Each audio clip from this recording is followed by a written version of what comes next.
give it a little extra time.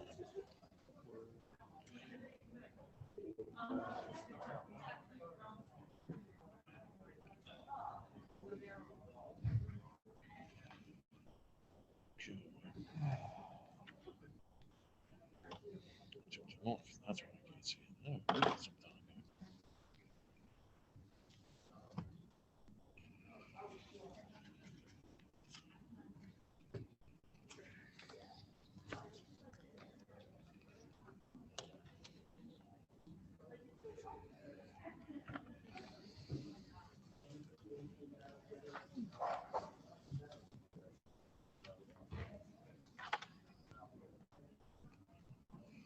Mike is in line on the Chromebook.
Good evening, everyone. Please rise for a salute to the flag.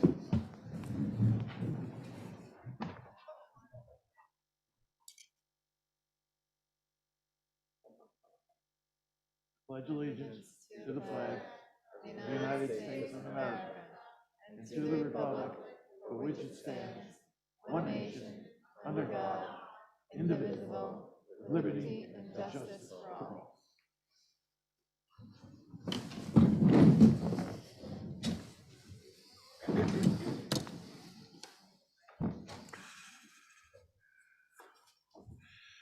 Item D, approval of minutes. Do I have a motion? Second? Second. All in favor? Aye.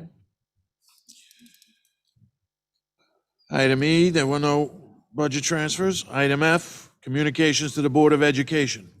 Communications were received from Jennifer Strauss, Marilyn Rich, Mary Ellen Humphrey, and Dana Lamacchia. Item G, the superintendent's report. Mr. McNamara? Good evening, everyone, and welcome. Thank you for attending tonight.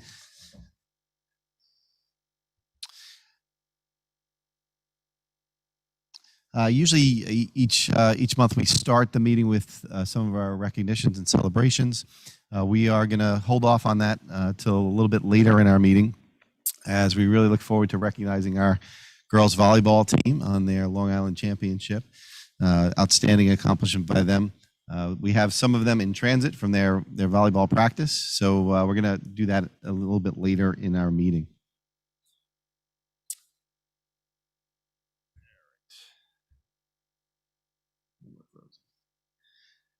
All right, we're going to start with our COVID update for the community.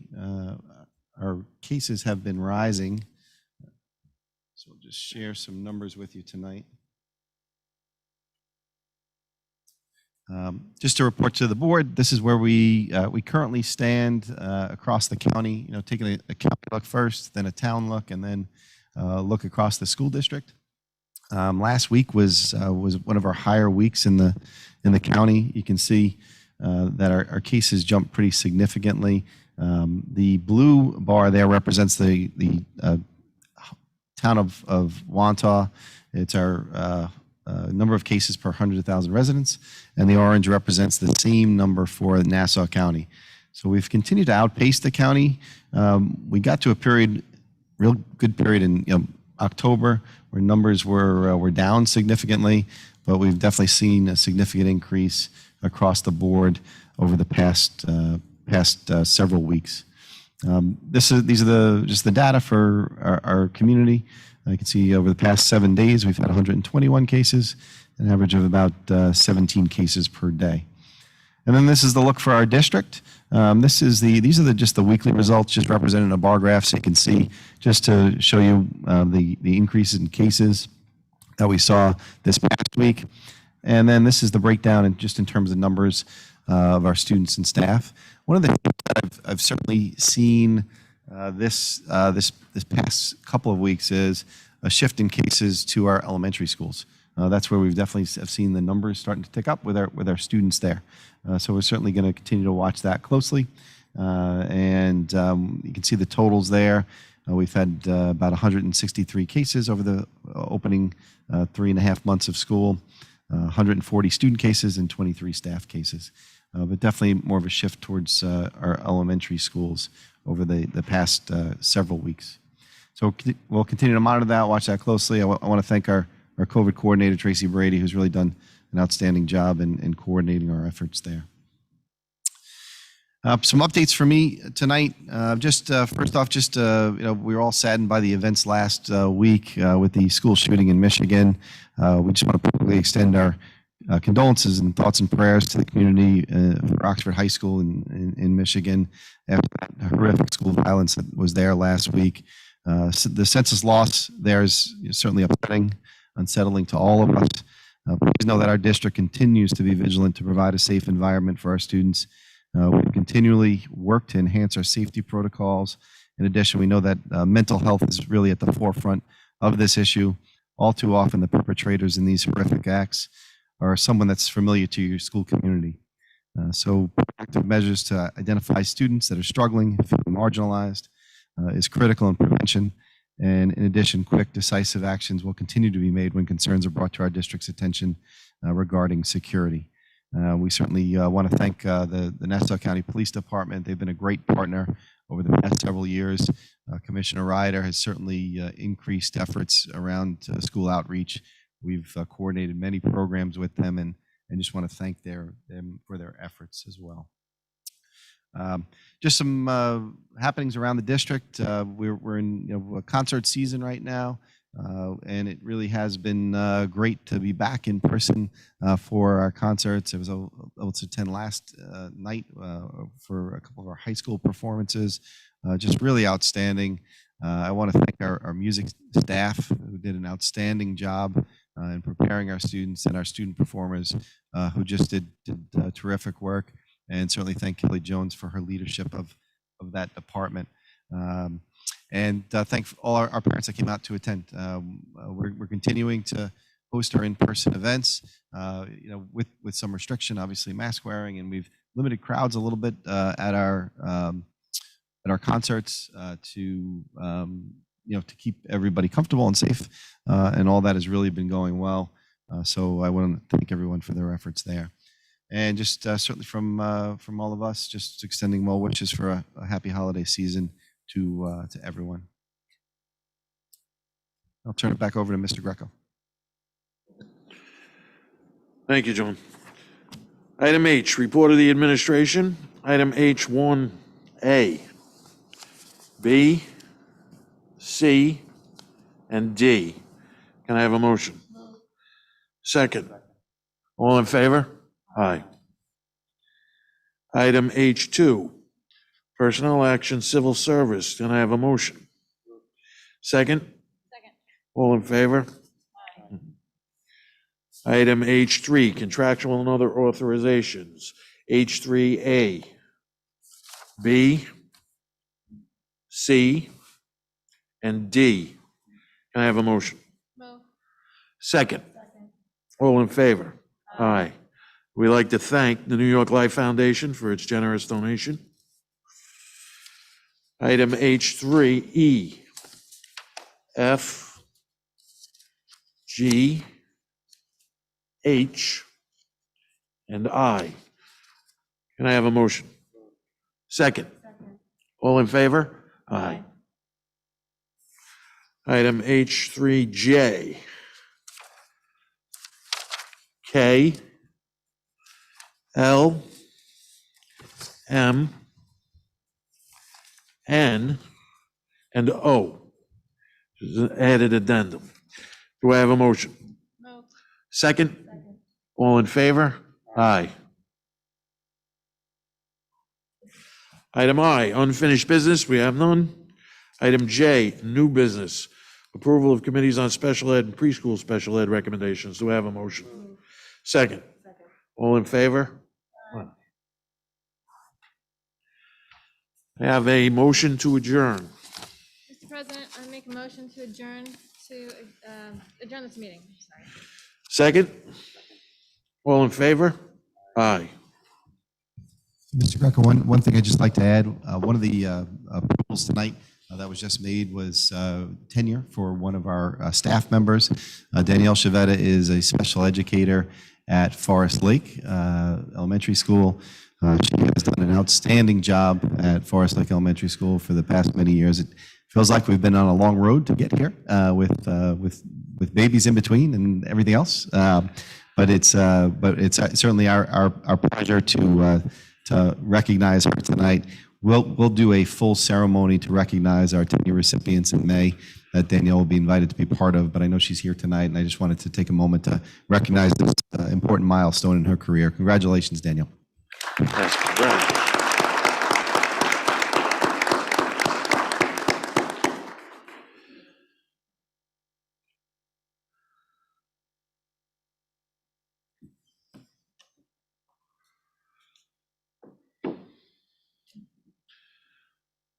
All right. All right, we're going to have our volleyball recognition as well. So I think it looks like many of the girls are now here. So looks like it worked out, waiting a little bit. So we had a really just exciting volleyball season for our girls this year, advancing all the way to the state championships and winning the Long Island championship. I had the pleasure of being at many of those games that were just terrific to watch. My heart was in my throat most of the time watching. And they just did such a great job. I feel like every December we're here recognizing the volleyball team. I mean, it's amazing. It really just speaks volumes about our program and Coach O'Shea and the work he does and just the tremendous, yep, please, plus. When people across state Wantagh, they know us for volleyball. They know about the strong program that we have and really the name we've developed for ourselves there. So congratulations to them on such terrific success. I'm going to invite Ms. Keene up to recognize the team, and we have some certificates we'd like to present you with and some shirts as well, your Long Island Championship shirts. If the girls, when they come up, if they could just stay gathered up towards the front here, we'd like to take an opportunity to do a photograph with you and recognize your efforts. So congratulations to the girls.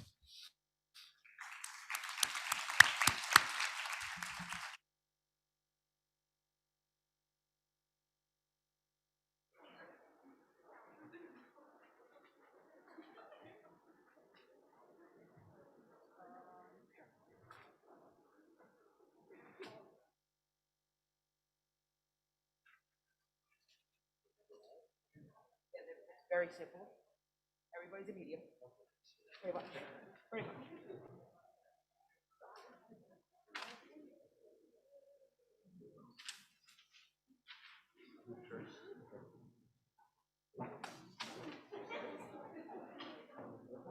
Do you want right now? Okay. So I just want to congratulate the team. It has been my pleasure. I've been here for 10 years, and it's been my pleasure to watch these girls. They fight. They never give up. They're confident. So I could not be more proud. Even, 4-hour trip upstate, can't be happier to do it and watch you work your tail off and be a champion, both on and off the court. So very proud of you and congratulations. Alex Beck, Angelina Bendetti, medium. Cassidy Conlon, Jamie Connors,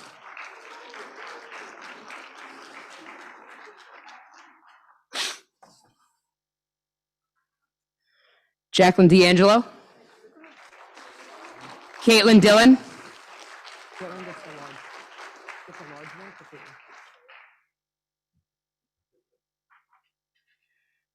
Bridget Hood, Casey Kissinger,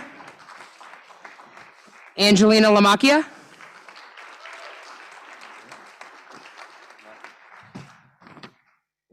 Lauren Lurch, Kylie Masterson, Skylar Mondelli,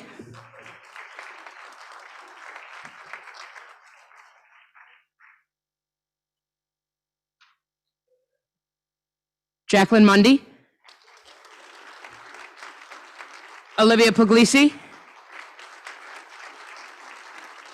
Carly Ravitz,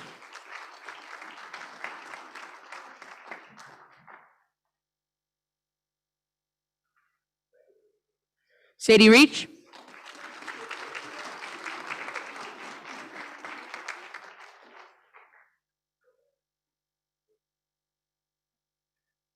just a little tidbit on Sadie, pretty amazing honor as a 9th grader. She was named to the first team All-State. Only 2 freshmen were named All-State this year, and Sadie was the only one that was first team. So congratulations, Sadie. Sarah Rendy and Jess Schmidt. And last but not least, Dan O'Shea, coach.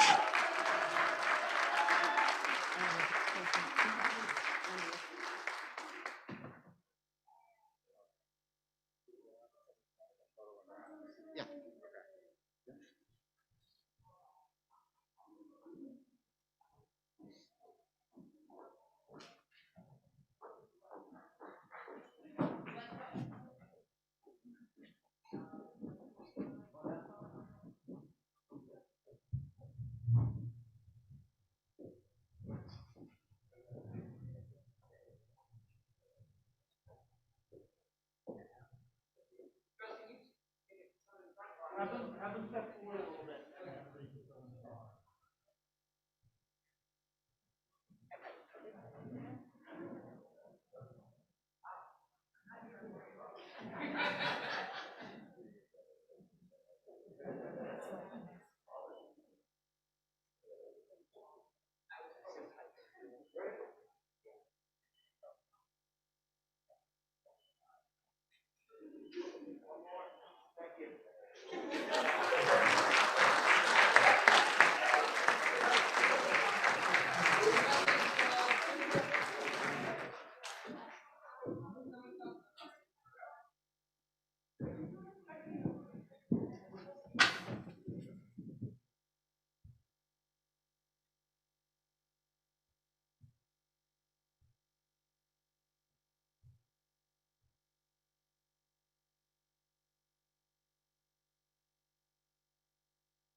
How about them, you know?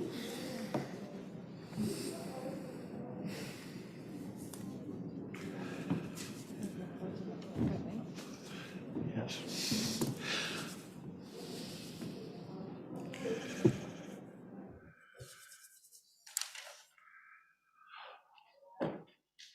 All right, now I'd like to hear from Emma and Angelina, our student government.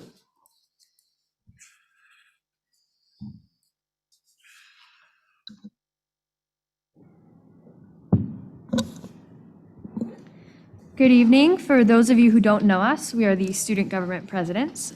This month, Wantagh High School focused on helping out our fellow community members. Wantagh Student Government would like to thank the community for their generous donations during our November food drive. We were able to collect numerous turkeys as well as gift cards and other items. Thank you again for helping out those in need. Wantagh Key Club and FBLA members also volunteered at the annual tree lighting at the Wantagh train station. It was a wonderful night that many in the community attended, and everyone had a great time. We are also super excited that winter sports have begun and all the teams have been doing an amazing job. Music is back, in person and indoors. The orchestra and chorus performed their winter concert last night, while the band performs their concert on December 21st. It is so great for students to be able to perform in person again. Finally, the National Honor Society held their induction ceremony on December 1st. New members of the Honor Society were welcomed by speeches from the co-presidents of the Honor Society, as well as from the keynote speaker, Samantha Gordon. On behalf of the student body, we'd like to wish everyone a happy holiday and a happy new year. Thank you. Thank you. Thank you. Foundation, Gail or Liz?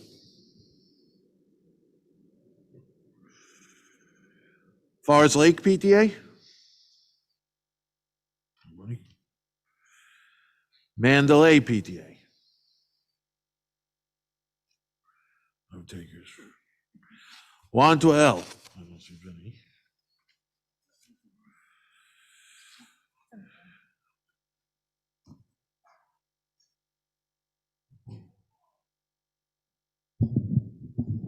Hi, hello. I'm going to take, so I'm sorry. Hello, hi, everybody. You can hear me now, right? Okay, hi. I'm here tonight to tell you guys about all the wonderful things that are happening at Wantagh Elementary. Hope everybody's well today. We just had our very successful clothing drive. We raised about $1,400 at that event, which was fantastic. We had a lot of people come out, donate. It was really great. Our holiday fair was also a huge success. We were so excited to be able to have the kids come in from the classroom to the holiday fair. It was very exciting. I myself got to volunteer one of the days, so I was so happy for a part of the time. And of course, we had slots and everybody was masked. But it was great. We were open for 4 days, and we also had an evening slot as well. And it was the first time back for the kids back in the holiday fair environment, and they had a great time shopping, and it was really, really fun, very successful event. We had our Turkey Trot Fall Festival, which we just recently had. That was so much fun. We had music, food, games, and a fun run. We also got to collect toys for the John Thiessen Foundation, and we collected a lot of toys for that too. So that was a really successful, fun event. I was there as well, and it was really, really fun. And we had a lot of music. We had a great DJ. Everybody had a great time. We also have our upcoming Moonlight Bowl, which is so exciting for the parents. It'll be a nice, fun night out. That's going to be on Friday, January 1st from 10 p.m. to 12 a.m. at the Wantagh Lanes, and it's $25 a ticket. It's going to be great. Games, shoes are included, and it's going to be a fun night out for parents. That is available. You can see for sign up and make your own teams on our Beach Street member hub. We, as always, we do also have our Amazon Smile and our Stop and Shop card linking fundraisers, where a percentage of the proceedings go from your shopping to our PTA. So that's really nice. It helps our school. And also we have Buzz the Bee, who can help you celebrate your birthday by a drive-by for your child. So that's exciting too. And a lot of the kids have had a lot of fun taking pictures with Buzz outdoors. So that's also safe, but now it's just a drive-by. So, but that's also fun, and celebrate them as well. We wish you a wonderful, happy holiday, safe season, and a great new year. And thank you so much. Have a good night. Thank you. SEPTA? 612? Council? Booster Club? Bandwagon? Drama Club?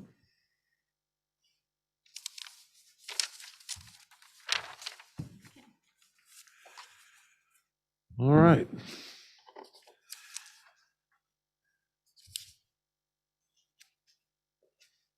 At this point, I'd like to make a statement from the board. The Wantagh Board of Education will continue to diligently uphold all our legal requirements. The board works collaboratively to come to consensuses and vote on the issues that are put before us. This board does not express our personal viewpoints on issues individually, but does so through the votes and the actions that are taken by the board. The board looks to continue to move forward to bring the community together and not further divide. We are happy to see the strides the district continues to take in our efforts to recover from the pandemic and the progress that is made with each passing week. We look forward to the days when we can return to a sense of normalcy in our buildings and can see the community pull together for ongoing positive outcome for the students. Thank you. The floor is open.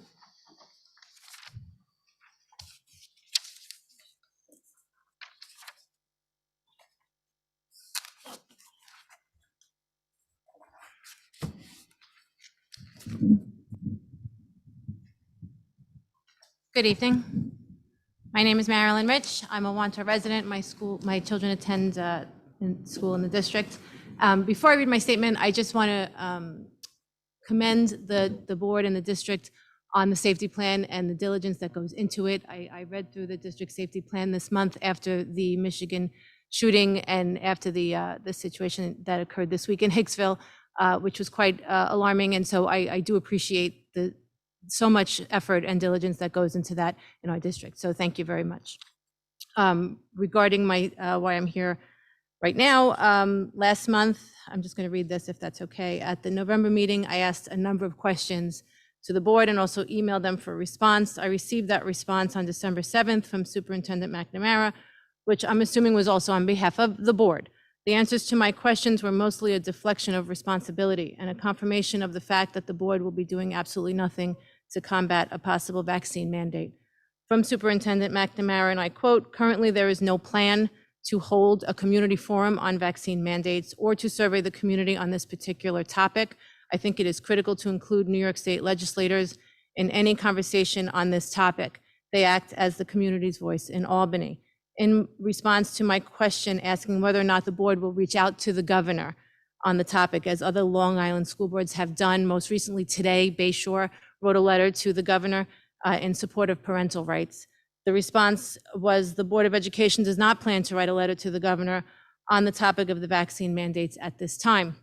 So to be clear, it is the board's position that the community you were elected to serve are the ones that should be contacting the state legislators. I'd like to reference something that's on the website, page 1 of the Community Relations Goals in the Board of Education Policy Handbook, which clearly states that you have established the following goals for community involvement, specifically line number 10, ascertain the community's opinions and desires with respect to the operations of the school system and to incorporate that knowledge into its actions.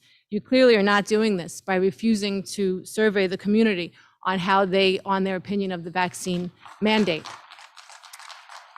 Line number 11, which is build relationships with local business, local government, healthcare, social service, civic and community organizations to share resources in order to meet academic, social, and emotional needs of all of our students. Again, clearly, we're not doing this if you're asking the community to contact local government themselves. And line number 12, develop and maintain an effective means of communication with the people of the district. This has been sporadic. Lately, I've been getting responses, but it's been sporadic. Interestingly enough, I'd like to bring something else up. In other states, it's a much different story.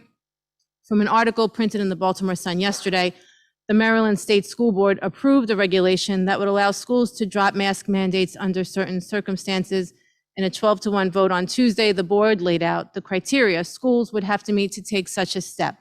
Under the new regulation, the masking requirements for a school could be dropped if its vaccination rate or the vaccination rate in the surrounding community is higher than 80%, or if the community spread of the virus in the area is considered to be moderate. Regulation still needs to be approved by lawmakers, obviously, and obviously that's Maryland and this is New York. However, there's a school board that's initiating action with their local legislators. So it can be done and it should be done. There are 2,816 students in this district, and you were elected to represent all of them, and you're not. And I'm sorry, but I think that's disgraceful.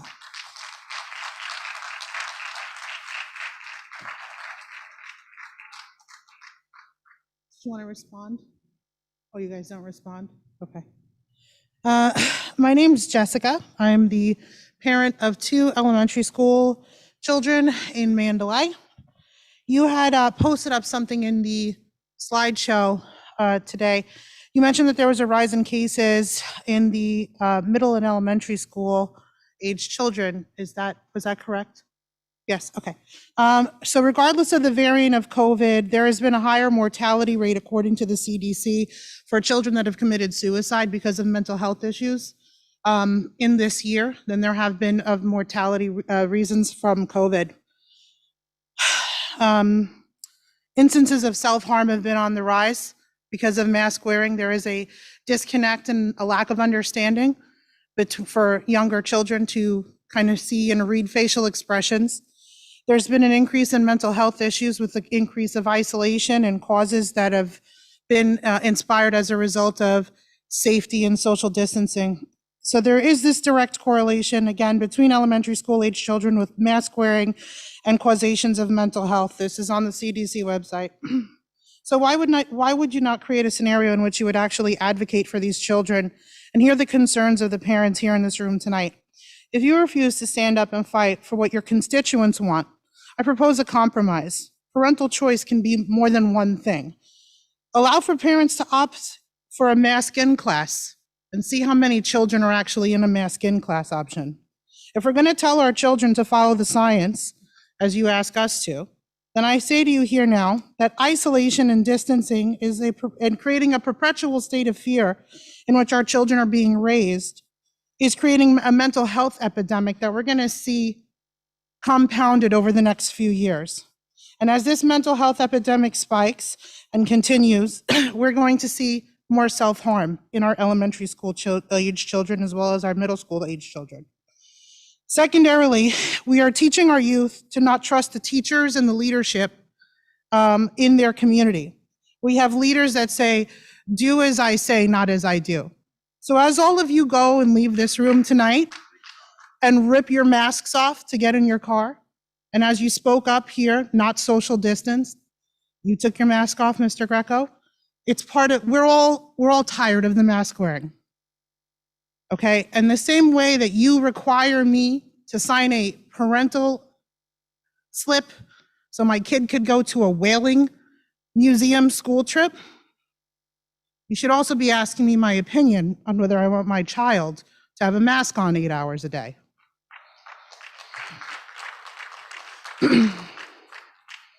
In conclusion, like I said, when you leave this auditorium and you rip your mask off and you say that the reason you're doing things is because of the science of it or whatever your reason is, you were put in these positions by the members of this community because we look to you to represent what we think is best for our children. And at the end of the day, if you could just take a stand, you would realize that you're actually kind of behind the 8 ball at this point, because as more and more school districts advocate for their constituents and the parents that they have in their district, you're going to see a big flight of people that are going to leave out of not only this state, but out of this district. And districts are going to get stigmatized because people are not going to want to go there and live there and give their dollars because they don't have people that represent them. They only have people that are representing self-preservation and keeping their jobs because they don't want to upset the apple cart.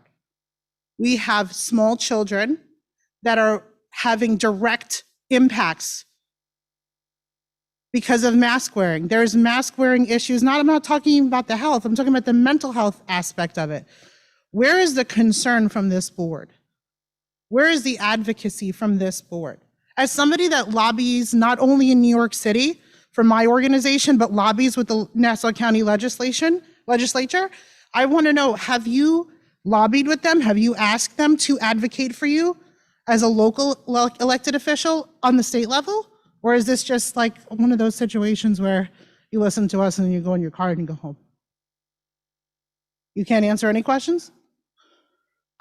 I mean, it's not anything specific about that. I'm asking, are you able to communicate with local elected officials?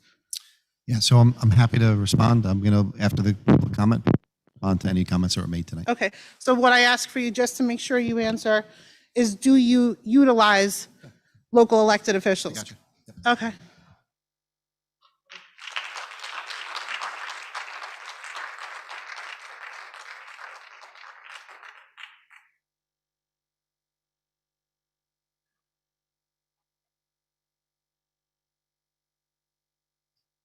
Hello, I'm Amy Kreisman. I have 2 children, one in the high school and one in the middle school. I know the mask wearing is a very touchy subject within the school system. I am all for the mask wearing. What I'm not for is I work with the COVID patients. I get it. It's here and it's not going anywhere. Okay? So my question is, if my daughter and my son have to wear the mask in school and I'm getting the bogus phone calls at work, why my child has it below his nose, which I'm not for, and they're telling me the teachers aren't wearing them, who is monitoring the teachers? Why are the teachers not wearing them? Why are they not wearing them over their nose, not as a chin guard, not below their nose? Why? If I'm getting the calls at home or about my children, I want to know who is monitoring the teachers. I sent Mr. McNamara an email. He responded nicely. I CC'd Mr. Chiffo. I CC'd Dr. Gazon. Nobody responded to me about that except for Mr. McNamara. I want to know who is monitoring the teachers. Why are they not wearing their masks the proper way? I like to know why. Thanks, Mr. Kreisman. We'll respond at the end of the public comment.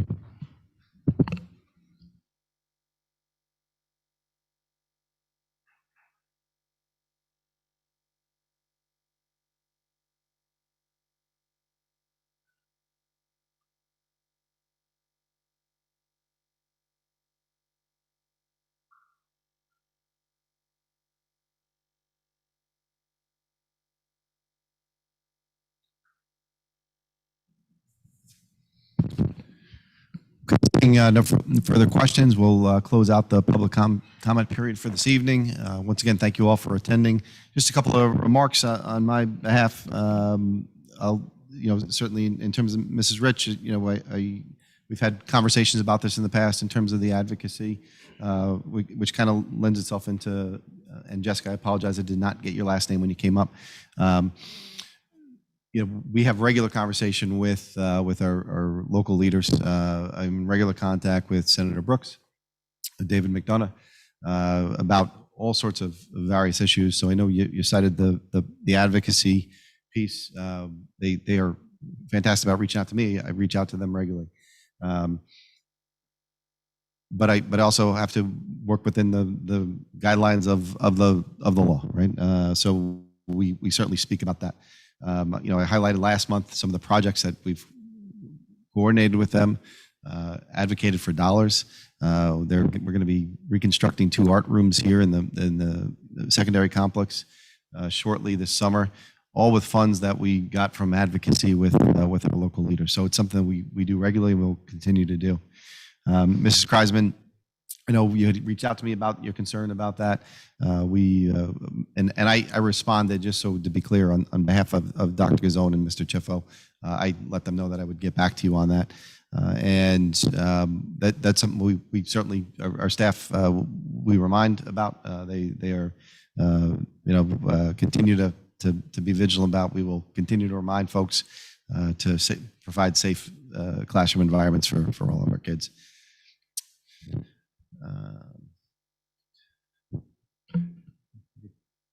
And we'll close out the meeting. Thank you all for attending. We wish everyone a happy holiday. We wish everybody a very Merry Christmas, a Happy New Year, and we'll see you in January.